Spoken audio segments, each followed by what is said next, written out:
Welcome back. Another friend of OGO, Mr. Yeglek. Welcome back. It's good to see you again. If you have an opening statement, the floor is yours. Go ahead, please. Thank you. So I'd like to begin by acknowledging that the land on which we gather is the traditional unceded territory of the Algonquin and Anishinaabe people. Je remercie Monsieur le Président et les membres du comité de m'avoir invité. Thank you, Chair and members of the committee, for inviting me today to discuss an issue central to the integrity of federal procurement oversight, that being the underfunding of my office. OPO, Office of the Procurement Ombudsman, is mandated to ensure fairness, openness, and transparency in federal procurement. However, without the necessary resources, effectively fulfilling this mission has become near impossible, ultimately jeopardizing the trust Canadian taxpayers have in federal procurement. Since the office's creation in 2008, our budget of $4.1 million has essentially remained static. It has not been adjusted to reflect increased costs, nor has it accounted for the growing volume and complexity of the work that we handle. Malgré l'engagement dans les Despite the commitment in the last federal budget to uphold and enforce the highest standards of federal procurement and ensure sound stewardship of public funds, our budget saw no increase. In fact, there have been approximately $350,000 in reductions to our budget over the years as part of wider government cutbacks. While I understand the government's need to find efficiencies across many departments, now is a crucial moment to invest in an office that oversees a $37 billion procurement system. Underfunding our office is akin to failing to perform basic maintenance on your vehicle, resulting in a breakdown. My office was built to handle the necessary repairs to keep the vehicle running, but unfortunately we do not have the necessary resources to perform this essential function. With the requested increase to our budget, we wouldn't just perform the routine maintenance necessary to keep the vehicle on the road, but we'd also have the insight and capacity to support selecting the new vehicle. As outlined in my annual report, the time has come. It's time to replace the vehicle. It's time for action now. In recent years, our office has seen an increase in overall cases, contract award complaints, contract administration complaints, requests for mediation services, and ad hoc procurement practice reviews such as We Charity, ArriveCan, McKinsey, Bait and Switch, and just recently a potential review of Indigenous procurement. These are all vital areas of procurement that require analysis, and simply put, we are inadequately funded to properly do this. De plus, le BOA a assumé la charge du travail. Additionally, OPO has assumed the workload of the recently dissolved Business Dispute Management Program at PSPC, which also provided a recourse mechanism for suppliers and contract disputes. I want to share with you how this funding shortfall has impacted my office's ability to effectively deliver on our legislative mandate. And, if left unaddressed, it will continue to have a huge impact on Canadian taxpayers, suppliers, and the federal buying community. To undertake the ad hoc reviews I just mentioned, we had to obtain one-time funding from PSBC, which solved some of the problems but also created new ones. The one-time funding prohibited our office from hiring permanent resources and instead created a patchwork solution where we were forced to hire temporary staff who did not have the experience or time to lead these reviews. We refused to hire consultants to conduct the reviews with the one-time funding for many of the reasons you saw in ArriveCan and McKinsey, as well as the need to avoid conflicts of interest. We need permanent funding that will enable us to hire permanent resources with the skills and experience to lead these important, complex procurement reviews. Other serious impacts of our funding shortfall include delays in launching our procurement practice follow-up reviews, which are crucial for assessing whether departments have implemented our recommendations. There's no point in conducting systemic reviews and making recommendations for improvement if we don't follow up to ensure the actions have been taken to correct the deficiencies. Results from our follow-up reviews are reported publicly and hold the departments and agencies accountable for addressing problems that we've identified in our initial review. It also shows delays in launching our knowledge deepening and sharing research studies, which provide guidance to procurement officials and suppliers and are essential in establishing the reasonable grounds required by legislation to launch our systemic reviews. It also impacts giving us limited ability to conduct outreach activities across Canada to ensure that Canadian businesses we were created to help know we exist and how we can help them, particularly small and medium-sized businesses. It also gives us limited ability to proactively launch procurement practice reviews in important areas such as construction contract administration, defense procurement, indigenous procurement, and others that would have a significant impact on procurement. We have the potential to proactively conduct reviews and make recommendations that aim to improve federal procurement before costly problems materialize. I will stop there, but the list goes on. Our office has recently put forward our budget request for a third time because the previous two had been declined. We have always acted in a fiscally prudent manner and have requested funds when we knew we no longer had the resources needed to deliver on our services. We took a professional approach to be proactive before the situation became critical, but unfortunately we have now entered that crisis point where difficult decisions will need to be taken and critical services will be cut. In our most recent budget ask... Sorry, I need you to wrap up, sir. You're past your 5 minutes. Sure. In our most recent budget ask, we are seeking a phased budget increase in the amount of $1 million for 25-26, $3.4 million for 26-27, and an average of $4.7 million annually after that. Thank you very much, and I'm pleased to answer any questions. Thanks very much. And again, thanks for joining us today. We'll start with Mrs. Block, please.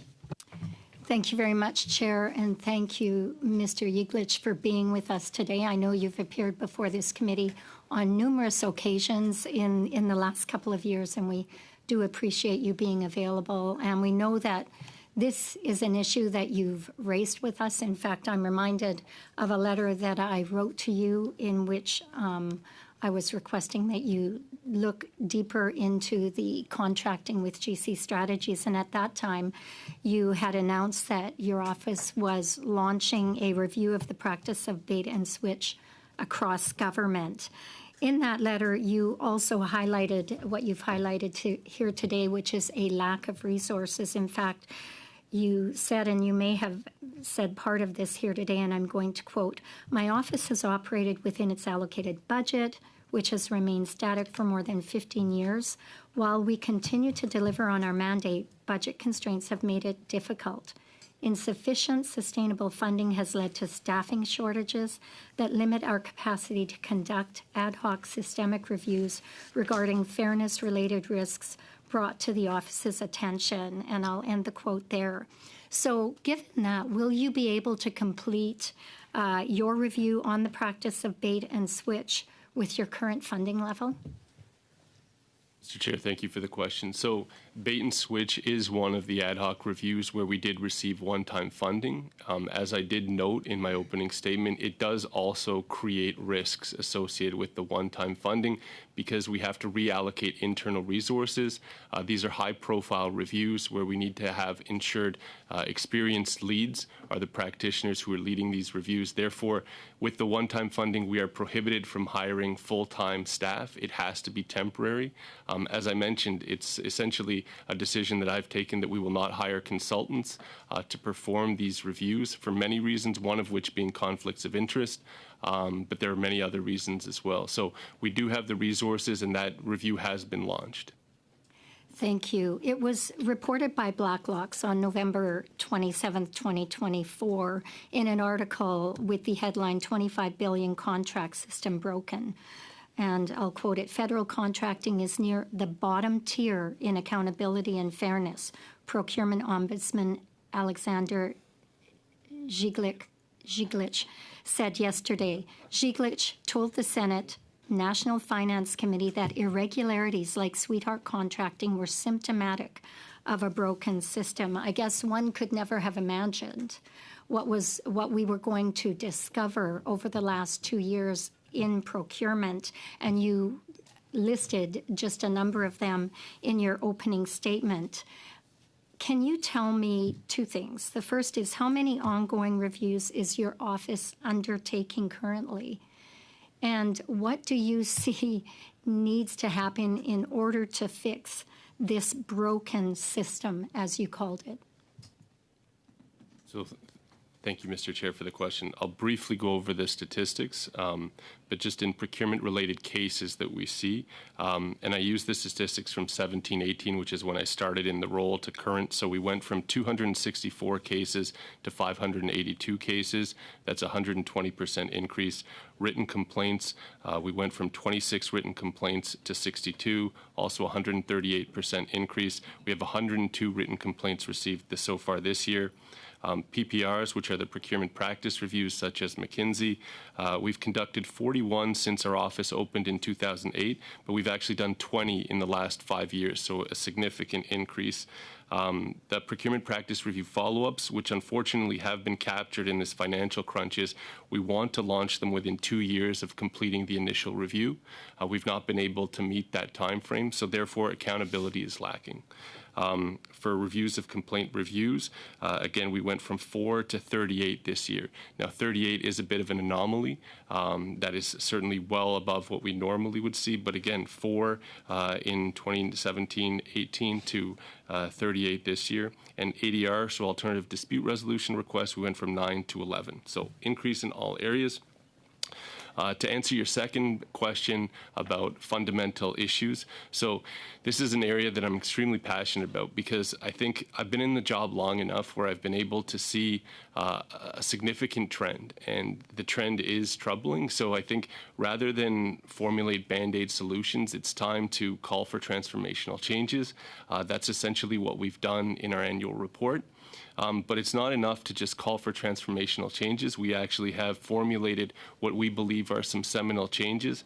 In addition, in anticipation of kind of our annual report being tabled, we also wanted to consult broadly. So we identified 10 experts, including a broad section of the buying community within the federal government, and asked them what are the top 5 foundational changes that they believe are necessary. But we provided them our 5, so if you'll allow me to read our 5, they shouldn't surprise you. Okay, I'll do it very quickly. The first one is establish a chief procurement officer position, something that I've mentioned a number of times. It's to make sure there's accountability in federal procurement. Second is create a government-wide vendor performance management system. I think it will really address many of the issues that we're hearing about even today. Number 3 is develop one universally applicable set of procurement rules. There are too many rules. People just don't know what set of rules to follow. Number 4, establish a framework for data collection to increase transparency of federal procurement. Again, data collection has been incredibly problematic. And number 5, make use of artificial intelligence advancements to modernize federal procurement tools and systems. Those are the 5 we've put forward, but we are consulting. I'd be happy to return to the committee to give you the results of our consultations. And we have a plan as to how to implement these into solutions. Perfect. Thank you. Go to Mr. Baines. When would you have that, you mentioned after the consultation period, when would that be? We're actually currently undergoing the consultation. So our hope is we have a deadline of December 31st to have completed the consultations. We'll amalgamate the information. The next stage of the process is to convert these into a knowledge deepening and sharing piece, which will provide context and background on each one and an implementation plan on how these can actually be successfully implemented within the system. Perfect. Mr. Baines, sir, the floor is yours. Thank you, Mr. Chair, and thank you, Mr. Jeglich, for joining us once again and sharing the important work that you do with us. So I'd like to know a little bit about, you talked about certain officer positions you'd like to fill. Can you maybe share how many full-time equivalents you would need to adequately fulfill the mandate you just shared with us? Yeah, absolutely. So in our most recent funding request, so currently we have 31 full-time employees, 23 of which are indeterminate, meaning that 8 are casual or part-time. Our funding request puts forward 27 new FTE positions over the 3 years in a phased approach. So $1 million spend next fiscal year, so 25-26, $3.4 million in 26-27, and $4.7 million in 27-28. Those 27 positions would actually make permanent the 8 existing, so it's 23 plus 27. So 9 of those positions would be specifically dedicated to procurement practice reviews. 3 of them would be for reviews of complaints. 7 would be for alternative dispute resolution. 3 for knowledge deepening and sharing, and 5 for outreach. Okay, and then is there any way to that we have internal, some of the people that may be on part-time could be trained to do those roles, or is it that you need to fulfill these from outside? And I understand you talked about not having consultants. Maybe share a little bit like what the risk is there with the conflict of interest there as well. So I'll explain the conflict of interest first. So if you have an outside body retained to do reviews of procurement files, ultimately they are looking at commercially confidential information provided by suppliers. Suppliers, when they participate in a process, may have signed on to an audit right. However, there isn't necessarily an understanding that those audit rights would extend to third parties specifically within our office. So therefore, that creates a conflict of interest. From a timing perspective, these systemic reviews are long-term reviews. They take 1 year to complete. So I think the nightmare scenario for us is to have resources, who are temporary in nature, complete a third or half of the work, and then ultimately are pulled elsewhere by a full-time opportunity. And then we have to replace someone midway through a long-term process. It's not as lengthy on reviews of complaints. On reviews of complaints, it's 120 working days, but nonetheless, these are long-term projects, and it is a real risk where we lose resources. And if I may, I'll just highlight in 1 year, 2 years ago, we lost 8 resources within 1 fiscal year. Now, that may not seem significant, but these were 8 full-time employees. So when you have 23, losing 8 is very significant. So it really strained our office, and I would suggest harmed us in future years to be able to deliver successfully. Yeah, I noted in some information that I had here, it actually stated that there were 35 plus 12. So I understand that must have been the 8 that are missing or that have left the positions. On the you also talked a little bit about that the complexity of the cases have changed in the past few years, and maybe explain why you feel that the caseload may be increasing. Is there a trend you're seeing that may continue, or with the work that you're doing now and recommendations that are put forward, will we be able to reduce the risk or the complaints? So, Mr. Chair, thank you for the question. The complexity continues to increase, partly also for good reasons. The work of this committee, as an example, you pass motions requesting our office to look into specific subjects. As a result, we take those motions very seriously. Our legislation requires us to establish reasonable grounds prior to launching a review, but we do use the motion from the committee as an initial substantiation of reasonable grounds, and then we have to validate that substantiation by doing background research. So there are cases, again, that have been brought to us by outside sources that hadn't traditionally been the case, such as members of parliament, parliamentary committees, the minister herself at the time. Those were new areas where we were brought procurement-related issues and asked to do investigations, which had the scrutiny of delivering the results before a parliamentary committee. Can you maybe expand on the ministers of bringing something forward, maybe an example of where that was born out of? Thank you for the question. So the McKinsey review was actually a specific request from the minister. And so you talked a little bit about the one-time funding allocations. It's not sufficient. You know that this work's going to continue. So I'm not sure if I heard when I was talking about, is there an opportunity to put in enough measures based on the recommendations? And I know you have the report coming at the end of the month. Will we be able to, at some point, have some measures that are in there that further we see reductions in some of the complaints eventually? Is there something that you have an idea of how you think you can get that done? Mr. Chair, thank you for the question. So I'll answer it as honestly as possible. I think we're nowhere near that point. I think we will continue to see an increase in the number of complaints, primarily because I think our office has still not a well-known standing within the procurement community. So the more people that learn about our office's services, the more people use our services. And in many ways, that's a good thing. And we are seeing positive outcomes. I don't want the message from me to be doom and gloom only. There are certainly aspects of Sorry, that is our time. Okay. We're trying to get you out of here at a decent hour. Mrs. Vignola, please, for 6. Merci beaucoup. Thank you very much.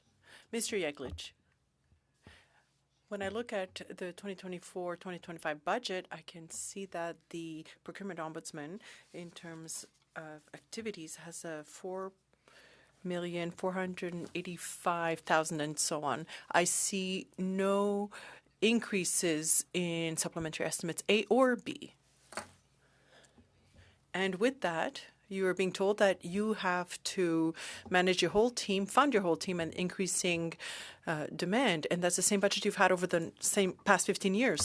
Plus the one-time funding. So we do receive one-time funding for the ad hoc reviews. So we receive $250,000 for McKinsey, $250,000 for ArriveCan, and $300,000 for Bait and Switch.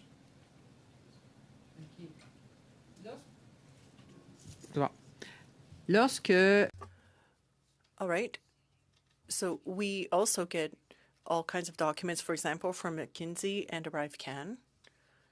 Now, I still haven't finished going through all of them because there are tens of thousands of pages to go through. I'm alone. You have a team. But I know that even with a team, that takes a lot of time because it's one thing to just read through them, but it's another thing to really compare them, to analyze them, and to see, you know, that's a duplicate, that we're going to keep that, we don't need this, this is required for the analysis, and so on. You said you got $250,000 for McKinsey. And what is that, $1 per page, $1.50 per page or so, maximum? Is that enough to pay your teams for the amount of time you have? So this gives me the opportunity to speak about the team that we have. We have an excellent team, and I'm incredibly proud of the work that we do. I think if I didn't have such a strong team, I wouldn't be able to answer the question as confidently, but we were able to do the review within the allocated budget. One thing we're trying to do very diligently is ensure that we're spending taxpayer dollars as carefully as possible. So whenever we receive monies, we don't spend in ways that are unnecessary. So that being said, certainly we would benefit from a larger review team because it puts an inordinate amount of pressure on individuals. And again, what we could see happen is if one of those individuals should leave, again, that creates an enormous pressure on the organization because there aren't many resources that are capable of doing these reviews. So I'll answer your question, yes, but with some caveats. et je constate que What I'm seeing also is that $4,485,462 over the past 15 years, when a number of budgets have been doubled during the same period. Well, is that what you need, really? Is a doubling of your budget to allow you to do your work properly and to respond to the demand that you're seeing? So essentially over the 3-year term, that is essentially what we're asking for, but it has to be staged. As a small organization, we can't dedicate all our time to human resource actions either. So doubling the organization takes time, and we have to do it strategically. So I think we've asked for a $1 million increase for the next financial year, 3.4, and then 4.7, which would essentially be a doubling of our annual budget in 3 years' time. merci beaucoup. Et Thank you very much. And this budget you're asking for, you want it to remain in the future. You want it to be the basic funding in future. OK, excellent. Right. Excellent. Thank you. Now, people may not realize the role of the ombudsman in terms of procurement, how important it is to ensure that procedures are followed. Could you give us some additional details to really explain to those who are watching the importance of a procurement ombudsman and also the guardrails that you really provide against fraud, against the lack of respective procedures and so on? So thank you for the confidence in explaining the importance of the role of the federal ombud. Again, there's only one. I have the authority to do 3 main things. One is systemic reviews that are recommendations across over 90 departments and agencies to improve procurement practices where we see reasonable grounds. Second is reviewing complaints from Canadian suppliers about the award or administration of federal contracts. Again, that makes us different from the Canadian International Trade Tribunal, who can only look at complaints associated with awards that are covered by free trade agreements. And finally, we can offer alternative dispute resolution, dispute resolution services for Canadian suppliers who successfully win federal government contracts and experience issues. And this is something that we see has been historically underutilized, but we're seeing more and more acceptances from departments, and that's where I see optimism, because we are seeing departments with the goal of resolving these disputes successfully, and it's happening, right? And that's an efficiency that saves taxpayer dollars, because it's not going to litigation, it's not costing millions of dollars, and our mediation services typically only take 1 day. So if you have the right people in the room, then absolutely we get resolution and we get results. What we've also done is we see the importance of professionalizing the community. That's why we share knowledge across the community broadly with our knowledge deepening and sharing pieces, and we've committed significant energy to diversifying the federal supply chain. I think I've said a number of times, one of the shocking statistics we've come up with is over the course of my tenure, we have analyzed the data and seen that in many instances of competitive procurements, only 32% of them result in more than one competitive bid. Right? So you have one bidder. So I see part of my role is making the system work better, because you're not benefiting from diverse solutions. You're not benefiting from pricing competition, and that's inefficient. Thank you. Thanks. Ms. Blaney, please. Well, thank you, Chair, and I thank you very much for being here with us today. I think the first question that I want to start off with, and just maybe a statement, is just how much I appreciate what you're sharing. You're making this so clear and accessible about how this works, and that is not always the case. So I just want to appreciate that. I do want to know a little bit more about the alternative dispute resolution. You talked about it at the end of the past question, but I'm just wondering, can you give us maybe not a specific example, but an example of what you're actually dealing with? And you said sometimes it can be as quick as 1 day. So is there a common issue that can be resolved fairly quickly that you could point out to the committee? Mr. Chair, thank you for the question. So oftentimes these disputes, because it's in the administration phase, revolves around payment or non-payment for performance of goods, services. Sometimes the question is conformity of goods, whether the goods provided meet the specifications. An example I can give you is a good one where I just want to say on our ADR services, the dollar value can be $5,000, it can be $500 million, and it's an important distinction. So I know sometimes people equate the services we provide with low dollar value contracts. That's not the case with our ADR services. One of the cases we saw a communication breakdown in a large $50 million plus construction contract, and these parties had a long-term relationship but stopped communicating with one another, and there was a needed communication happening. So our intervention in that situation was simply to reestablish communications that were legally required by the contract that were not happening. And so the parties would just, fail to perform certain obligations because they were just so upset with one another. So one of the initial steps was just reestablishing communications, and they both lived in a relatively small community, and so they would see one another regularly. So you can imagine this friction point was causing them significant heartache, both professionally and I imagine personally as well. So our intervention there was to reestablish the communications, and though there was no monetary component of that mediation, it then put them on solid footing to continue their relationship.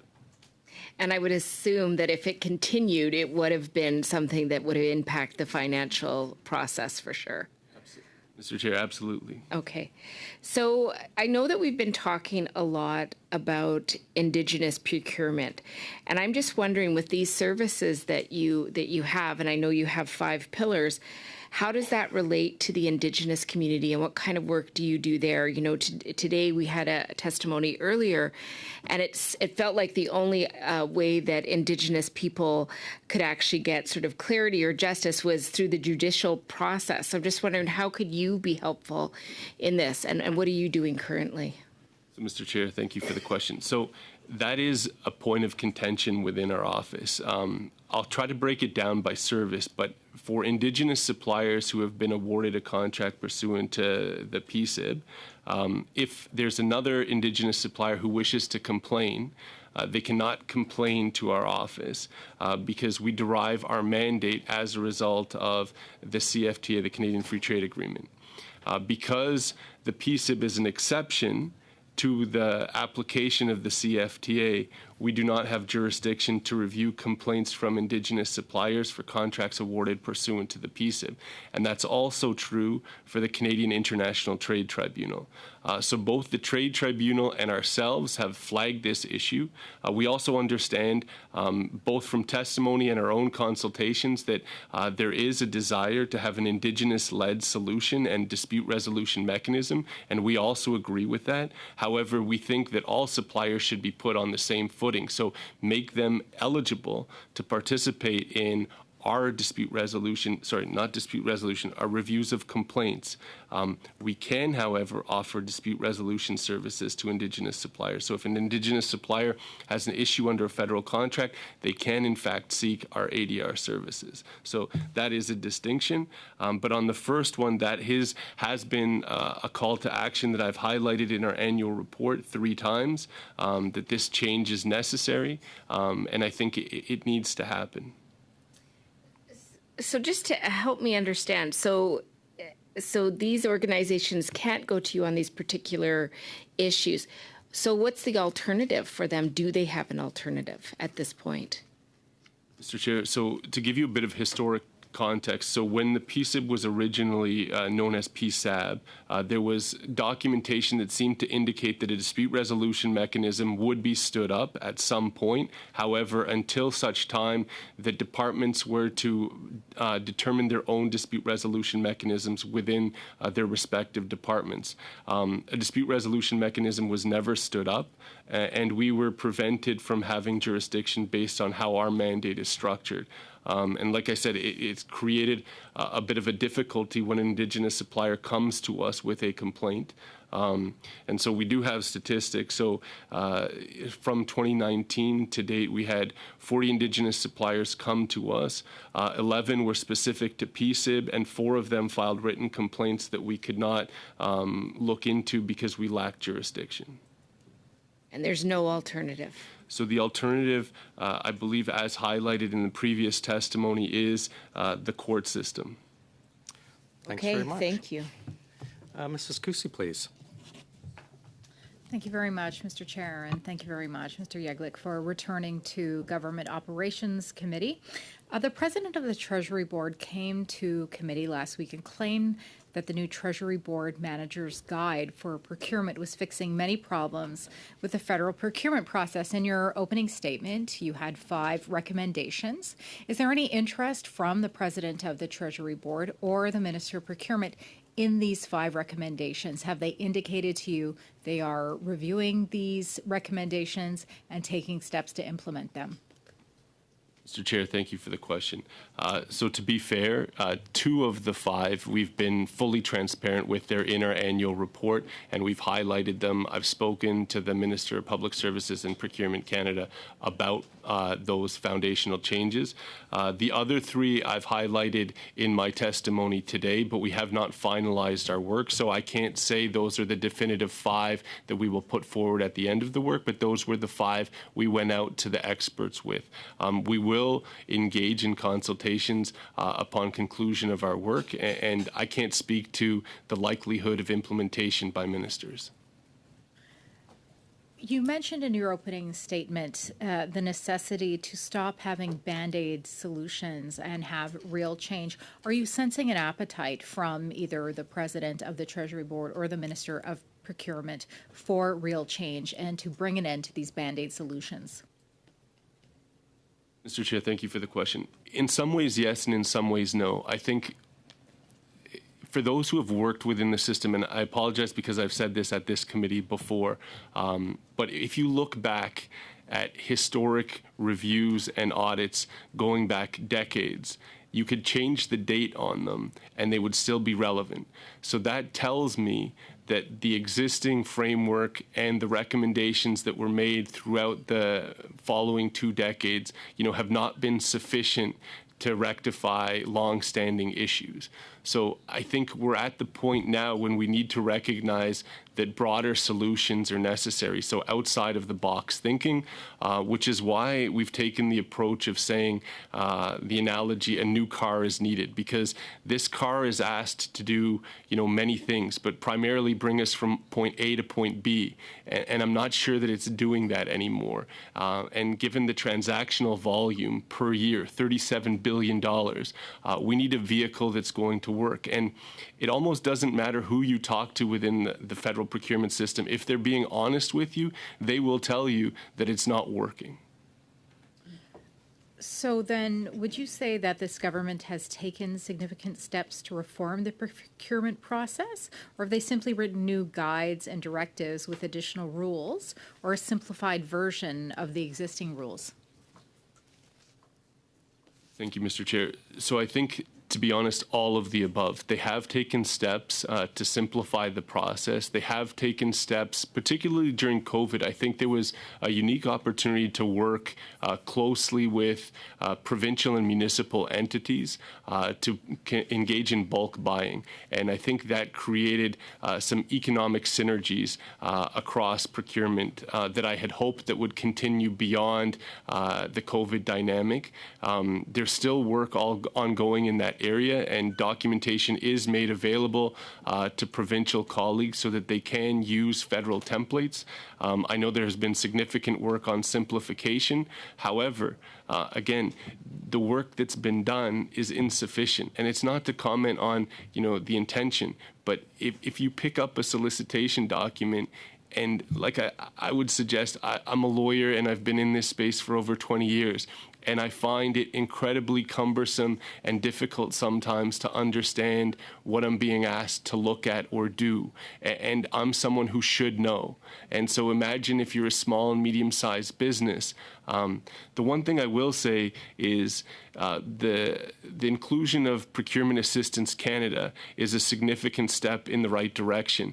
They essentially provide the opportunity to work one-on-one with small and medium-sized suppliers and help guide them through the process. But that in and of itself is not simplification. That's an acknowledgement that the system is too complex and you need this additional measure to guide them. But the answer is fix the system.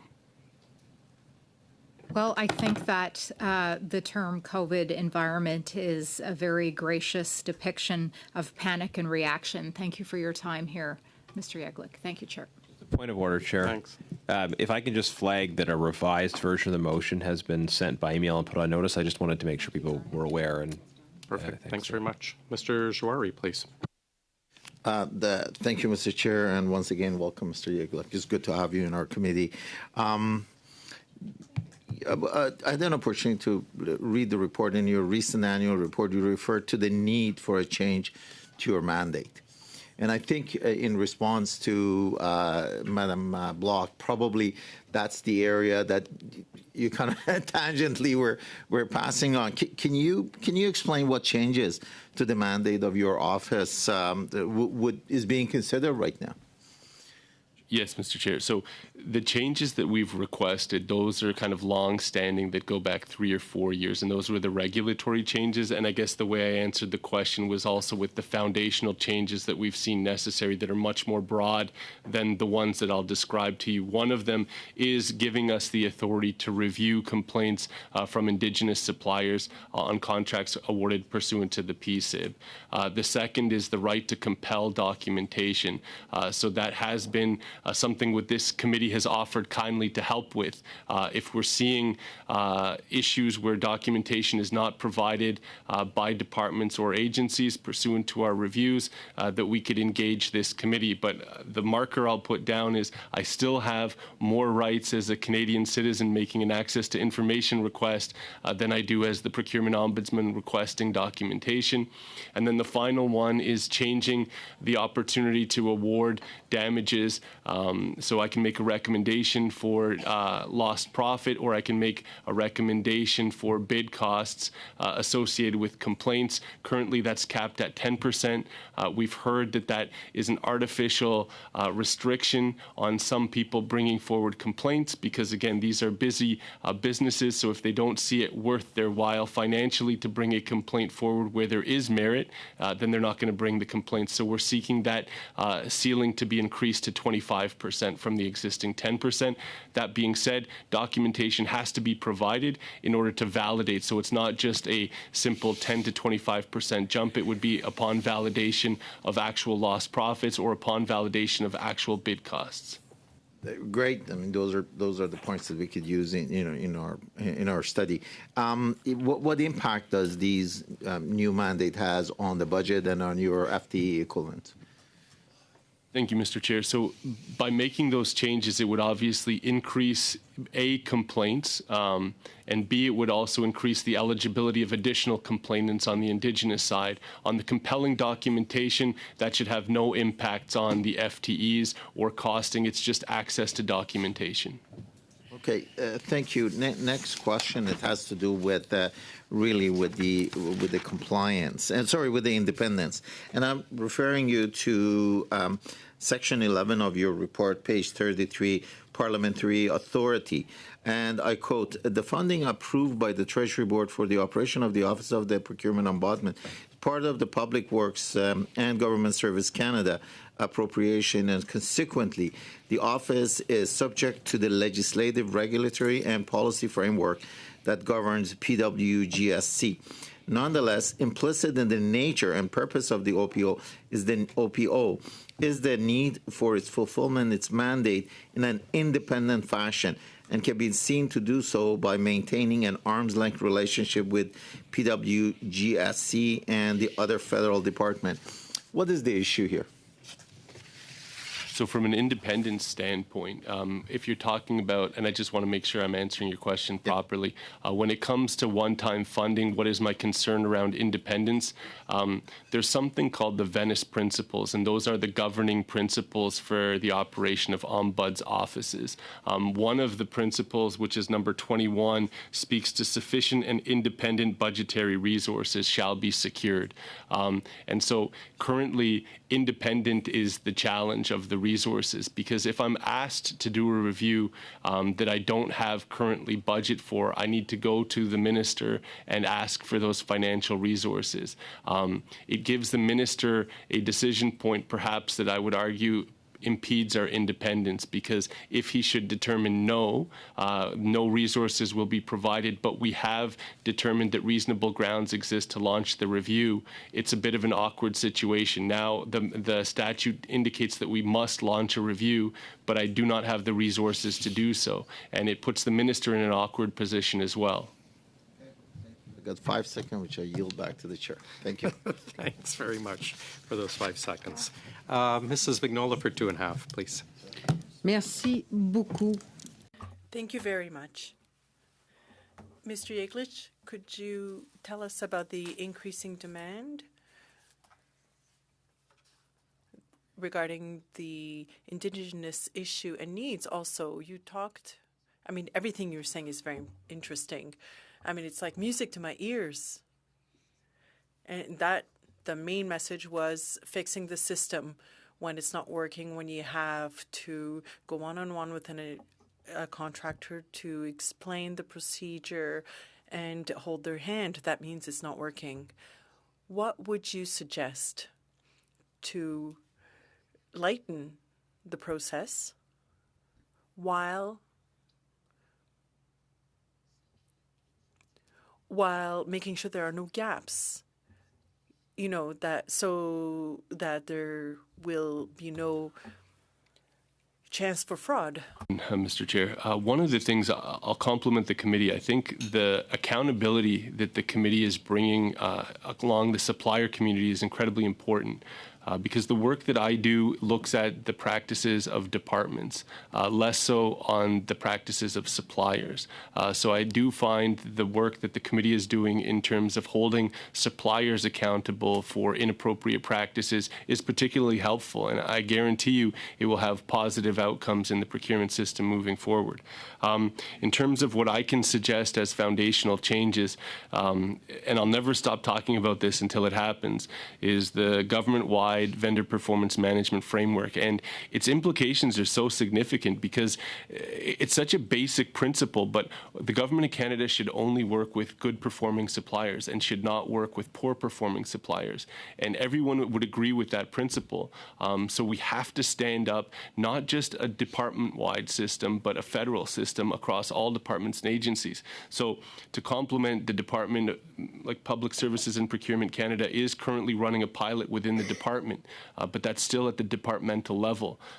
That's one other thing I'll highlight is, we would like to perform ADR work for appeals pursuant to the Vendor Performance Management Framework. So we need to stand up that capability. And again, where are we going to find those resources, both financial and human, in order to do that? So we believe we're the right entity to do it, but we need the resources. So that will need to be stood up in the next year or two. So time is of the essence. I think we'll also... Speaking of time, that is ours. Ms. Blaney, please. All right. Well, I'm going to ask you two questions at once so that I can give you as much time to respond as possible. You talked about, first of all, love how you've outlaid the increases so that you actually have time to catch up to yourself enough to do it well. I think that's a really great and honest way of doing it. So you did talk about having the one-time funding and that you wanted to hire permanently, and that if you have people switching it up all the time, and if it is a temporary position, quite frankly, that's just what happens as they move towards a permanent position. So what does that mean for your expertise development and actually doing the job as proficiently as possible? And you also talked about not having enough resources to do those follow-up reviews, which I think are really important. If you look at some of the situations that we're looking at right now in this committee, it's because there wasn't that process done so that we could have ongoing accountability until it all becomes a huge mess and a crisis. So I'm just wondering if you could address those two issues in the conjunction of your increased ask. Thank you, Mr. Chair. So on the second question first, it would pain me to stop doing the follow-up reviews because you use the word accountability, and that's really what the follow-up reviews bring. Now, the challenge is there's nothing mandatory in my legislation that requires me to do the follow-ups. However, I am required to review complaints. I am required to do systemic reviews when reasonable grounds exist, and I do have to offer ADR services. So unfortunately, in the prioritization, that would be one of the first things to go. And for someone who speaks about accountability, it would be incredibly awkward for me to be able to come before the committee and not be able to speak with confidence and say recommendations have or have not been successfully implemented. And that's what the follow-up reviews are meant to do. So that's the second part of your question. The first part is about training and resources and the shifting of the part-time or temporary resources. Training is a significant part of our office, and everyone, sees that as a necessary component of their time at our office. We want to see them grow within our office. We see there's an increased sophistication of work, and they are excited by that as well. So they fully buy into the training component. We hadn't experienced significant turnover until such time that the workload became onerous, and then it became a work-life balance issue. And so even though people really enjoy the work, there are other places that they can also enjoy the work and have a better work-life balance. But training obviously is important. The world of procurement is constantly changing, and so we need to be able to stay current with the issues.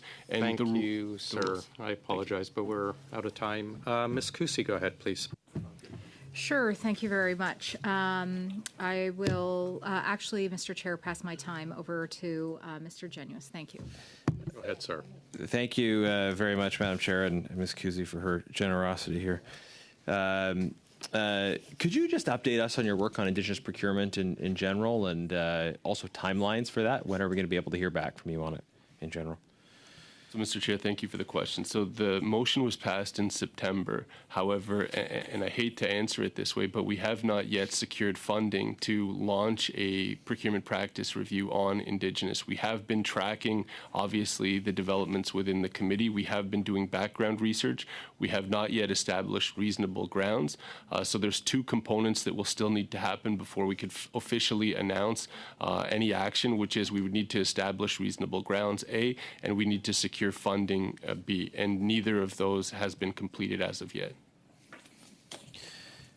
Okay, help me understand the reasonable grounds piece. I mean, I think there's been so much explosive that's come out of this discussion, including the resignation of a cabinet minister. What is it sort of in process, or are there other things you need to see in order to demonstrate reasonable ground?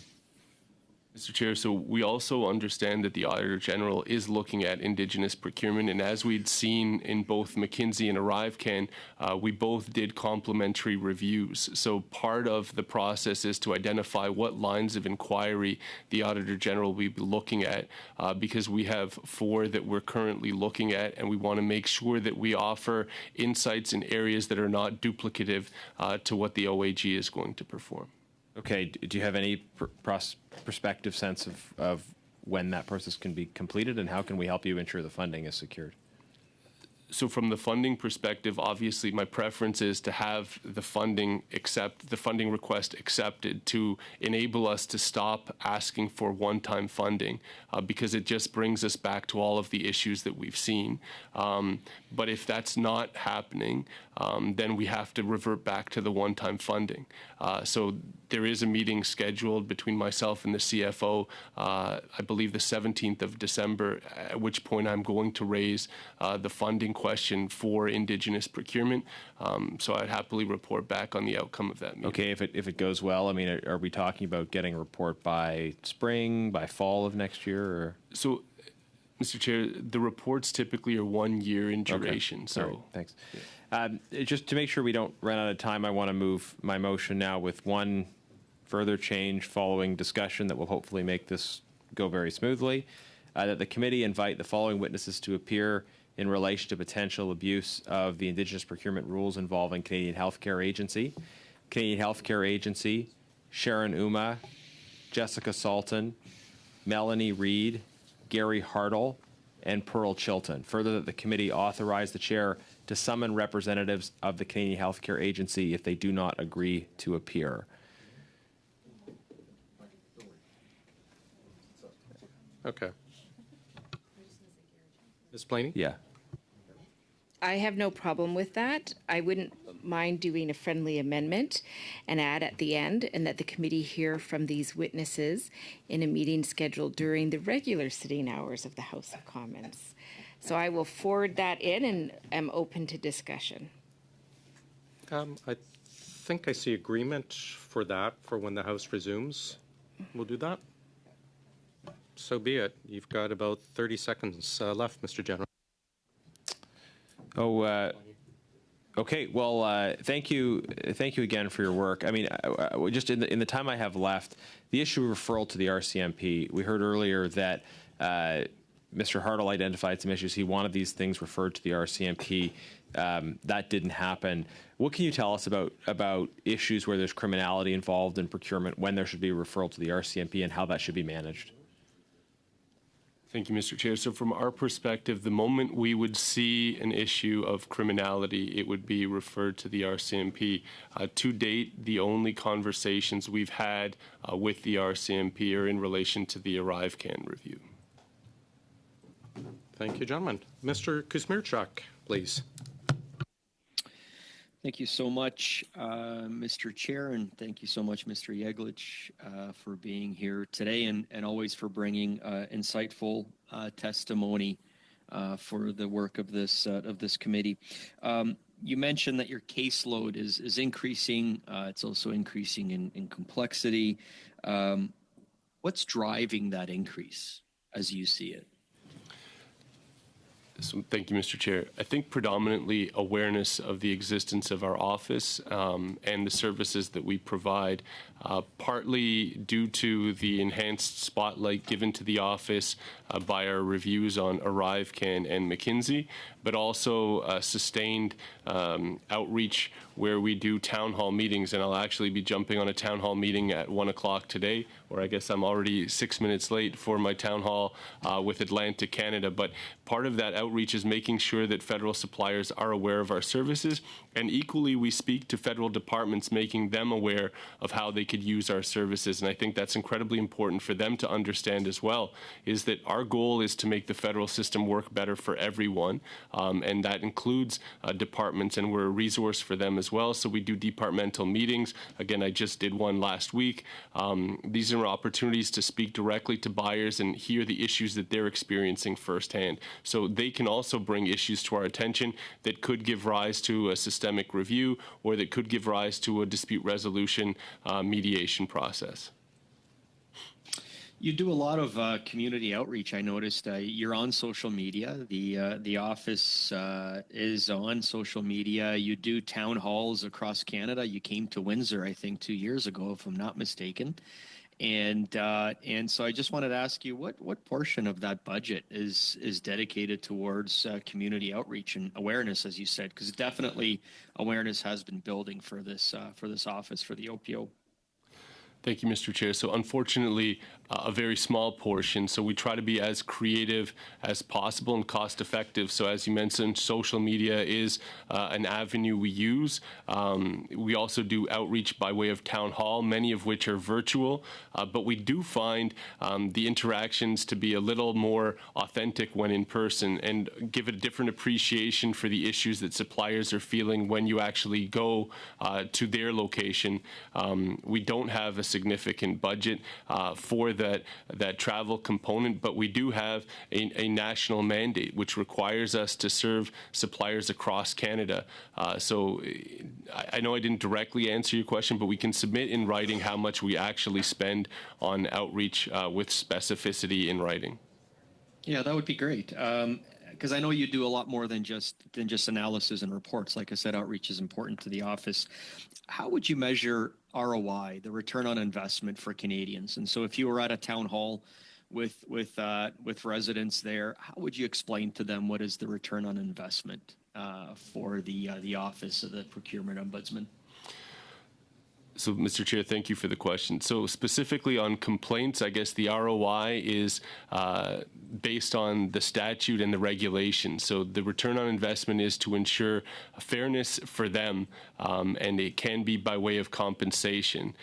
For mediation, it's also an expedient and cost-effective alternative to litigation. So there's a significant ROI there. While I can't quantify, I can certainly say those who have participated in litigation will extol the virtues of a one-day mediation process that leads to a mutual consensus resolution of the issues. Though the ROI that's harder to quantify is on the systemic reviews where we make recommendations to departments. But again, the point there is we're talking about $37 billion of transactions. So whether the recommendations are around transparency or efficiency, again, the goals are always to make the process more efficient, simplify the process. So while I can't quantify the ROI specific to procurement practice reviews, I would say it is substantial.